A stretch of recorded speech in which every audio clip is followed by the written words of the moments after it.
জুমার দিনে দুইটা সময় চলে গেল, সারাদিনে দুইটা সময় চলে গেল। এই দুইটা সময়ে আল্লাহর কাছে যা চাইতাম তাই পাইতাম। এটা কি জানেন? জুমার দিনে দুটো সময় থাকে, এই সময় আপনি যে দোয়াই করবেন আল্লাহ কবুল করবেন ইনশাআল্লাহ, যদি আপনার আকীদার মধ্যে শিরক না থাকে, আমলে বেদাত না থাকে এবং রিজিকটা হালাল হয়। সময়টা হচ্ছে জুমার খুতবা, খতিব যে খুতবা দেওয়ার পরে নামাজ পড়া, করেন না? খুতবার পরে নামাজ পড়া, খুতবা শুরু হওয়া থেকে নামাজ শেষ হওয়ার এই যে মধ্যবর্তী সময়, এই সময় দোয়া কবুল হয়। আজকে আমরা কয়েকজন দোয়া করেছি? ইমাম সাহেবরা, খতিব সাহেবরা দোয়া করেছেন খুতবায়। জনগণ আমরা আরবি সম্পর্কে এতটাই অজ্ঞ যে যখন ইমাম দোয়া করেন ওইটা যে দোয়া, এই দোয়ার সাথে আমিন বলতে হবে এটাও আমাদের জানা থাকে। প্রত্যেক মেম্বার থেকে আজকে বলা হয়েছে আল্লাহুম্মা আইজ্জাল ইসলাম ওয়াল মুসলিমিন, তখন মানুষ বসে বসে আঙ্গুল ফুটায়, মোবাইল টিপে, জানেই না যে দোয়া হচ্ছে আল্লাহুম্মা আইজ্জাল ইসলাম ওয়াল মুসলিমিন, আল্লাহ ইসলাম এবং মুসলমানদেরকে তুমি ইজ্জত দাও, সম্মান দাও। ওয়াদিল্লাহ শিরক ওয়াল মুশরিকিন, প্রত্যেক খতিব বলেছেন আজকে আল্লাহ তুমি মুশরিকদেরকে এবং শিরককে অপদস্থ করো। ওয়া দাম্মির আ'দা আদ-দ্বীন, তোমার দিনের যত শত্রু আছে আল্লাহ তাদেরকে ধ্বংস করে দাও। ওয়ানসুর ইবাদাকাল মুমিনিন, আল্লাহ তোমার মুমিন বান্দাদেরকে তুমি সাহায্য করো। এগুলো কি দোয়া না? দোয়া না? ভাগ্য ভালো মসজিদ কমিটি আরবি জানে না, নাহলে খতিব সাহেবের চাকরিও মনে হয় থাকতো না, নাকি? ঠিক, আল্লাহ মাফ করুক আমাদেরকে। আমি যেটা বলতে চাচ্ছিলাম যে আমরা আরবি সম্পর্কে এতটাই দুর্বল এখন এই জেনারেশন, জুমার দিনে দোয়ার ওয়াক্তে আমরা আমিন পর্যন্ত বলি না। আরেকটা সময় জুমার দিনে আসরের ওয়াক্তের পর থেকে মাগরিব পর্যন্ত, আসরের ওয়াক্তের পর থেকে মাগরিব পর্যন্ত, এই সময়টুকুর মধ্যে দোয়া কবুল হয়। আজকে কয়জন দোয়া করেছি? দোয়া হবে নিজের জন্য, নিজের পরিবারের জন্য, নিজের আত্মীয় স্বজনদের জন্য, নিজের রিজিকের জন্য, ব্যবসার জন্য এবং উম্মতে মুহাম্মাদির জন্য। আজকের আলোচনার বিষয় দোয়া নয়, কিন্তু দোয়া একটা খুব গুরুত্বপূর্ণ বিষয়। কোন কোন ক্ষেত্রে মুসলিমদের কাছে এই দোয়ার অস্ত্র ছাড়া এখন আর কোনো অস্ত্র বাকি নাই। এই অস্ত্রটাকে আপনারা প্রয়োগ করতে পারবেন না? পারবেন না? আল্লাহ পাক তৌফিক দান করুন, আমিন। যখন মানুষের অস্ত্র ধরার সুযোগ থাকে না তখন তার অস্ত্রই হচ্ছে অস্ত্র। অস্ত্র কি? মানে চোখের পানি, এটাই আপনার অস্ত্র। ইমাম শাফিঈ রাহিমাহুল্লাহ বলতেন যে তাহাজ্জুদের ওয়াক্ত, মানে যখন শেষ রাত চলে আসে, তাহাজ্জুদের ওয়াক্তে যে দোয়াগুলো করা হয় এগুলো এমন এমন তীর বা এমন অস্ত্র যেটা কখনো ব্যর্থ হয় না। কে চিল্লাচিল্লি করছেন? পুরো আলোচনায় একবারও ঠিক বলার দরকার নাই, কারণ আপনি ঠিক বললেও যেটা ঠিক সেটা ঠিকই, আর যেটা আপনি ঠিক বলবেন না, কোরআন সুন্নাহ যদি ঠিক না বলে এটা ঠিক না। তো এই ঠিক বেঠিকের দরকার নাই। কারণ হচ্ছে আমরা যদি এই আয়োজনটা মসজিদে করতাম, আপনারা কি মসজিদে এরকম শোরগোল করতেন? কথা বুঝেন? যদি আমরা এই আয়োজনটা মসজিদের মধ্যে করতাম, আপনারা কি মসজিদেও শোরগোল করতেন, হট্টগোল করতেন?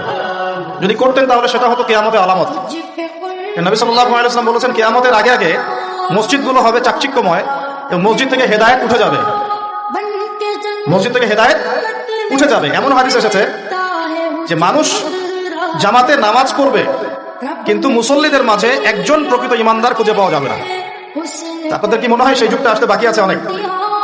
তো মসজিদে যদি শোরগোল হট্টগোল করা হয় এটা হচ্ছে একটা কিয়ামতের সাইন, যে কিয়ামতের আগে আগে মসজিদের শোরগোল হট্টগোল বেড়ে যাবে। আপনারা কি এটা চান? তো আমরা যদি এই আয়োজনটা মসজিদে করতাম, আপনারা কি চিল্লাচিল্লি করতেন, হট্টগোল করতেন? মনে করেন এখন আমরা একটা মাঠেই বসে আছি, কিন্তু এই মাঠে কোরআন এবং সুন্নাহর কথা হচ্ছে, আমরা কি হট্টগোল করবো, শোরগোল করবো? আল্লাহ পাক আমাদের সবাইকে কোরআন এবং হাদিসের সামনে আত্মসমর্পণ করার তৌফিক দান। আজকে 5 ওয়াক্ত নামাজ কারা কারা পড়েছেন হাত তোলেন দেখি। মাশাআল্লাহ, হাত নামান। আজকে সারাদিনে সূরা কাহফ পড়েছেন কত? ঠিক আছে, অনেস্টির সাথেই বলেন। মাশাআল্লাহ। জুমার দিনে সূরা কাহফ তিলাওয়াত করতে হয়, এটা কি আপনাদেরকে কেউ বলেছে না বলে নাই? এটা কি জানা আছে না জানা নাই? জানা আছে? আচ্ছা, কেন প্রত্যেক জুমায় সূরা কাহফ তিলাওয়াত করতে হবে? কেন? নবী সাল্লাল্লাহু আলাইহি ওয়াসাল্লাম বলেছেন, একটু মনোযোগের সাথে শুনতে হবে আর মনোযোগটা ধরে রাখার চেষ্টা করেন। 1 ঘন্টা 1.5 ঘন্টার ব্যাপার। আর আমি জানি এটা এমন যুগ যে যুগে মানুষ 10 মিনিট মনোযোগ ধরে রাখতে পারে না। এর কারণ কি জানেন? এর কারণ হচ্ছে স্মার্টফোন। এর কারণ কি? যে যত বেশি স্মার্টফোনে এডিক্টেড তার মনোযোগ ধরে রাখার ক্ষমতা তত কম। আমরা এখন মনোযোগ ধরে রাখতে পারি না, এটা একটা অন্যতম কারণ। তো প্রত্যেক জুমায় নবী সাল্লাল্লাহু আলাইহি ওয়াসাল্লাম সূরাতুল কাহফ তেলাওয়াত করতে আমাদেরকে উৎসাহিত করছেন। এর পিছনের কারণ হচ্ছে নবী সাল্লাল্লাহু আলাইহি ওয়াসাল্লাম বলেছেন, সূরাতুল কাহফ যে ব্যক্তি জুমার দিন তেলাওয়াত করবে, এক জুমা থেকে আরেক জুমা পর্যন্ত তার যে জীবন, এই যে হায়াতটা, আল্লাহ পাক এটাকে নূর বা আলো দিয়ে ভরে দিবেন। আলোর কেন দরকার হয়? আলোর দরকার হয় কেন? অন্ধকার থেকে নিজেকে বাঁচানো বা অন্ধকারে পথ দেখা, পথ খুঁজে পাওয়া, এই জন্য তো আলোর প্রয়োজন হয় নাকি? তাহলে আপনার জীবনটাকে আলো দ্বারা ভরে দেওয়া হবে। অর্থাৎ আমরা যে পৃথিবীর জীবনে বসবাস করছি, চারপাশে অনেক অন্ধকার আছে কি নাই? এই অন্ধকারগুলো কাটিয়ে উঠতে আপনাকে সূরাতুল কাহফ কাজে দিবে ইনশাআল্লাহ। তো নূর দিয়ে ভরে দেওয়ার অর্থ হচ্ছে আপনার জীবনটাকে আল্লাহ পাক ঈমানের নূর দিয়ে ভরে দিবেন ইনশাআল্লাহ। সূরা কাহফের গুরুত্ব আছে না? আচ্ছা, 2, নবী সাল্লাল্লাহু আলাইহি ওয়াসাল্লাম বলেছেন যে সূরাতুল কাহফ যে ব্যক্তি জুমার দিনে পড়বে এবং এর কমপক্ষে প্রথম 10টা আয়াত মুখস্থ করবে, তার জীবদ্দশায় যদি মাসিহুদ দাজ্জাল বের হয়, এই দাজ্জাল সেই ব্যক্তির কোনো ক্ষতি করতে পারবে না। খুশি হন নাই? একটু বুঝাই আপনাকে যে এই পৃথিবীতে এখন যতগুলো সমস্যা আছে বা যতগুলো ফিতনা আছে, এগুলোকে যদি একত্রিত করি তবুও দাজ্জালের সমান হবে না। নবী সাল্লাল্লাহু আলাইহি ওয়াসাল্লাম বলেছেন পৃথিবীতে আদম আলাইহিস সালামকে সৃষ্টি করার পর থেকে কিয়ামত পর্যন্ত মাসিহুদ দাজ্জালের মতো ভয়ঙ্কর কোনো ফিতনা আসে নাই, আসবেও না। আল্লাহর এমন কোন নবী নেই যেই নবী তার কওমকে দাজ্জাল সম্পর্কে সতর্ক করেন নাই।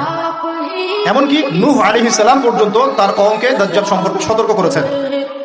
আর আমি মুহাম্মদ সাল্লাল্লাহু আলাইহি ওয়াসাল্লাম তোমাদেরকে একটা বাক্য বেশি বলছি যা অন্য নবীগণ বলেন নাই, সেটা হলো মাসিহুদ দাজ্জাল এক চোখে অন্ধ হবে, তোমাদের রব আল্লাহ তিনি অন্ধ নন।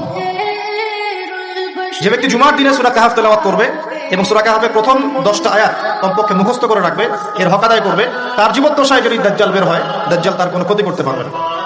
পৃথিবীতে যত ফিতনা আর ফাসাদ এখন দেখছেন, শিরকের ফিতনা, বেহায়াপনা, বেপর্দা, রিবা বা সুদ, মাদক, দুর্নীতি, জুলুম, নির্যাতন, চুরি, ডাকাতি, যত কিছু, সবকিছুকে একত্রিত করলেও দাজ্জালের সমান হবে না। তাহলে আমরা কি এই ফিতনাগুলো থেকে বেঁচে থাকতে পারছি? আপনি কি পর্নোগ্রাফির ফিতনা থেকে মুক্ত? আপনি কি ইন্টারনেট জগতের এই নোংরামি ফিতনাগুলো থেকে মুক্ত? আমি কি মুক্ত? আমি নিজে মুক্ত না। আপনার সামনে ভালো সাজারও আমার কোনো দরকার নাই। আমরা যারা ইন্টারনেটে ঢুকেছি একবার দুইবারও, জীবনে কখনো তারা কেউই চোখের পাপ থেকে বাঁচতে পারে নাই। তাহলে ভালো সাজার তো প্রয়োজন নাই, আল্লাহকে ইস্তেগফার করার দরকার, আল্লাহ মাফ করবেন। আমরা কি এই যুগে ইন্টারনেটের এই নোংরামি বেহায়াপনাগুলো থেকে মুক্ত থাকতে পারছি? না।